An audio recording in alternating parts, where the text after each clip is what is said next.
नमस्कार। आकाशवाणी जयपुर अजमेर से प्रस्तुत है प्रादेशिक समाचार।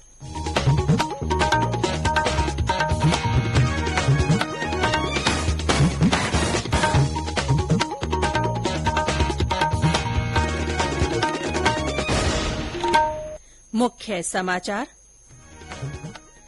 केंद्र ने सहकारी क्षेत्र में 1100 नए किसान उत्पादक संगठन बनाने का निर्णय लिया। प्रधानमंत्री नरेंद्र मोदी आज ओडिशा में 8,000 करोड़ रुपए से अधिक की विभिन्न रेल परियोजनाओं का लोकार्पण और शिलान्यास करेंगे। प्रधानमंत्री नरेंद्र मोदी के नेतृत्व में केंद्र सरकार के 9 वर्ष पूरे होने के उपलक्ष्य में भारतीय जनता पार्टी की राज्य इकाई विशेष जनसंपर्क अभियान चलाएगी। और प्रदेश में कई स्थानों पर तेज आंधी और बरसात, कहीं कहीं ओलावृष्टि, मौसम जनित हादसों में 3 लोगों की मृत्यु।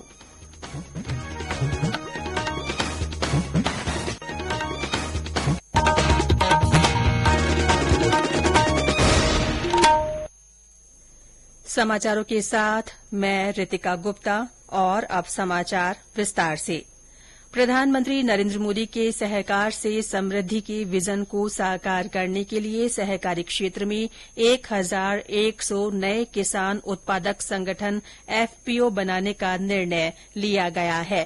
सहकारिता मंत्रालय ने एक वक्तव्य में कहा है कि ये पहल किसानों को आवश्यक बाजार संपर्क प्रदान करके उनकी उपज के लिए लाभकारी मूल्य सुनिश्चित करेगी। इन अतिरिक्त 1100 एफपीओ की एफपीओ योजना के तहत राष्ट्रीय सहकारी विकास निगम एनसीडीसी को आवंटित किया गया है।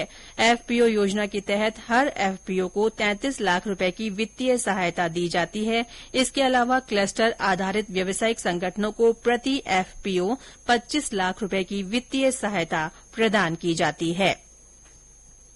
प्रधानमंत्री नरेंद्र मोदी आज वीडियो कॉन्फ्रेंस के माध्यम से ओडिशा में 8,000 करोड़ रुपए से अधिक की विभिन्न रेल परियोजनाओं का लोकार्पण और शिलान्यास करेंगे।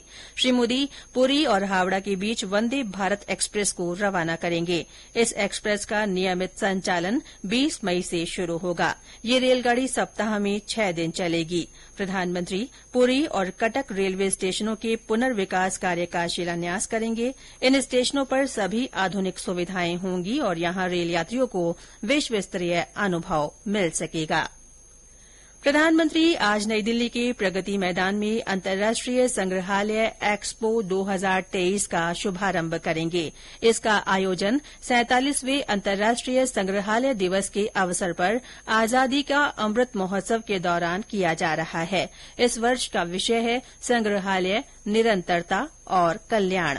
कार्यक्रम के दौरान श्री मोदी नॉर्थ और साउथ ब्लॉक में बनने वाले राष्ट्रीय संग्रहालय में वर्चुअल वॉक थ्रू का उद्घाटन करेंगे। इस संग्रहालय में ऐतिहासिक घटनाओं, जानी मानी हस्तियों, उनके विचारों और उपलब्धियों के व्यापक प्रयास को प्रदर्शित किया जाएगा। प्रधानमंत्री अंतर्राष्ट्रीय संग्रहालय एक्सपो के शुभंकर को जारी करेंगे। ये शुभंकर चेन्नापट्टनम कला शैली में लकड़ी से बनी डांसिंग गर्ल का समकालीन चित्रण है। इसके अलावा श्री मोदी ग्राफिक उपन्यास a day at the museum, Indian museum की डायरेक्टरी, कर्तव्य पथ पॉकेट मैप और म्यूजियम कार्डों को भी जारी करेंगे। आयुष मंत्री सर्बानंद सोनोवाल आज नई दिल्ली में राष्ट्रीय आयुष मिशन सम्मेलन का उद्घाटन करेंगे। ये सम्मेलन 2 दिन चलेगा। सम्मेलन का उद्देश्य आयुष स्वास्थ्य कल्याण केंद्रों के कार्य को मजबूती देना है। स्वास्थ्य और परिवार कल्याण मंत्री डॉ मनसुख मांडविया भी विभिन्न राज्यों के स्वास्थ्य और आयुष मंत्रियों के साथ इस कार्यक्रम में शामिल होंगे।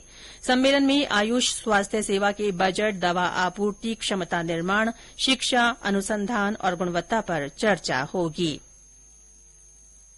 रक्षा राज्य मंत्री अजय भट्ट ने युवाओं का आह्वान किया है कि वे उद्देश्य और संकल्प के साथ जीवन की चुनौतियों का सामना करें। कल नई दिल्ली में एनसीसी के पर्वतारोहण अभियान 2023 की रवानगी के लिए आयोजित कार्यक्रम को संबोधित करते हुए उन्होंने राष्ट्र निर्माण में एनसीसी की महत्वपूर्ण भूमिका की सराहना की। पर्वतारोहण अभियान दल में 4 अधिकारी, 10 स्थायी प्रशिक्षक और 18 एनसीसी कैडेट्स शामिल हैं, जिनमें 11 लड़कियां हैं। 1970 के बाद एनसीसी कैडेट्स का ये 85वां अभियान है। ये समाचार आकाशवाणी जयपुर अजमेर से प्रसारित किए जा रहे हैं। प्रधानमंत्री नरेन्द्र मोदी के नेतृत्व में केन्द्र सरकार के 9 वर्ष पूरे होने के उपलक्ष्य में भारतीय जनता पार्टी की राज्य इकाई विशेष जनसंपर्क अभियान चलाएगी। प्रदेश भर में ये अभियान 30 मई से 30 जून तक चलेगा। इसमें सभी जिला मंडल, शक्ति केन्द्र और बूथ स्तर पर विभिन्न कार्यक्रम आयोजित किए जाएंगे। प्रदेश महामंत्री भजन लाल शर्मा ने बताया कि विशेष जनसंपर्क अभियान के दौरान केन्द्र सरकार की उपलब्धियों को घर घर तक पहुंचाया जाएगा। श्री शर्मा ने बताया कि अभियान के तहत जिला कार्य समिति बैठकों का आयोजन 22 और 23 मई को होगा। इसमें सभी जिलों के जिला पदाधिकारी, जिला कार्य समिति सदस्य, सांसद, विधायक, जिला परिषद सदस्य, पंचायत समिति प्रधान और जनप्रतिनिधियों सहित मंडल अध्यक्ष तथा अभियान समितियों के संयोजक और सह संयोजक शामिल होंगे। बैठक में केन्द्र सरकार की कल्याणकारी योजनाओं को आम जन तक पहुंचाने की रणनीति बनेगी। इसके बाद 25 और 26 मई को सभी मंडलों के स्तर पर कार्य समिति बैठक का आयोजन किया जाएगा। प्रदेश महामंत्री ने बताया कि प्रदेश स्तरीय अन्य जनसंपर्क कार्यक्रमों की शुरूआत 29 मई से की जाएगी। भाजपा के राष्ट्रीय प्रवक्ता और जयपुर ग्रामीण सांसद कर्नल राज्यवर्धन राठौड़ ने कल जयपुर ग्रामीण लोकसभा क्षेत्र में 103 दिव्यांगों को निःशुल्क सहायक अंग उपकरण वितरित किए। इस अवसर पर कर्नल राज्यवर्धन ने कहा कि दिव्यांगजन अपने परिवार, समाज और देश के लिए सामान्य व्यक्ति से भी अधिक काम कर सकते हैं। उन्होंने कहा कि मोदी सरकार ने दिव्यांगों की ताकत को समझते हुए उन्हें व्यवहार से नहीं बल्कि कानून से भी मजबूत बनाया। कार्यक्रम के दौरान भाजपा पदाधिकारी और कार्यकर्ता भी मौजूद रहे। प्रदेश में शहरों और दूरदराज के गांवों और ढाणियों तक बेहतर परिवहन सुविधा उपलब्ध करवाने के लिए रोडवेज में नई बसें खरीदी जाएंगी। परिवहन और सड़क सुरक्षा राज्य मंत्री बृजेंद्र सिंह ओला ने सीकर जिले के फदनपुरा गांव के सरकारी स्कूल में विकास कार्यों के लोकार्पण समारोह में ये जानकारी दी। उन्होंने कहा कि राजस्थान परिवहन निगम द्वारा नई बसों की खरीद के लिए इसी महीने टेंडर जारी हो जाएंगे। उन्होंने बताया कि जयपुर और जोधपुर संभाग को पहले चरण में शामिल किया गया है। इससे ग्रामीणों को कम किराए में बेहतर परिवहन की सुविधा मिल सकेगी।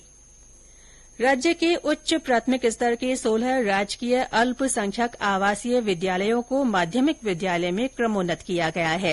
इससे विद्यार्थियों को घर के नजदीक ही आगे की पढ़ाई जारी रखने के अवसर मिलेंगे। मुख्यमंत्री अशोक गहलोत ने विद्यालयों को क्रमोन्नत करने के प्रस्ताव को मंजूरी दे दी है। इन विद्यालयों में 96 पदों का सृजन किया जाएगा। इनमें प्रधानाचार्य के 16, वरिष्ठ अध्यापक के 64 और शारीरिक शिक्षक के 16 पद शामिल हैं। प्रदेश में कल भी कई स्थानों पर तेज आंधी और बरसात हुई। दौसा, हनुमानगढ़ और भरतपुर में ओले गिरे। श्रीगंगानगर से हमारे संवाददाता ने बताया कि जिले के सादुल शहर में भी ओलावृष्टि हुई। धौलपुर जिले में 2 अलग अलग स्थानों पर बिजली गिरने से 2 युवकों की मृत्यु हो गई और 3 अन्य लोग झुलस गए। भरतपुर में तेज बरसात से झातली के पास एक निर्माणाधीन इमारत के ढह जाने से एक मजदूर की मौत हो गई और 9 अन्य मजदूर गंभीर रूप से घायल हो गए। घायलों को सरकारी अस्पताल में भर्ती कराया गया।